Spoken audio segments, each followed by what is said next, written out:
كلنا بيبقى عندنا في تلاجتنا الجبنه التركي اللي نشفت وقددت زي ما انتم شايفين كده وبتتكسر بصعوبه.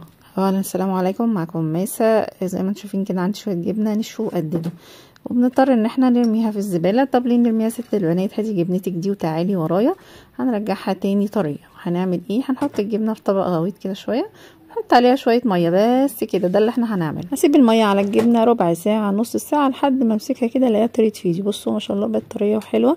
بس طبعا الجبنه دي مش هينفع بقى نحطها على فطار او نعملها سندوتشات، فهنحطها على وش المكرونه، نحطها على وش البيتزا، هنحطها في قلب الحواوشي واحنا بنعمل حواوشي، هنسيحها في الميكروويف مع شويه بسطرمه وشويه فلفل وطماطم. المهم ان احنا هنستفاد بيها بدل ما كانت هتترمي، هنحطها على وش اي حاجه او هنتفسها في اي حاجه.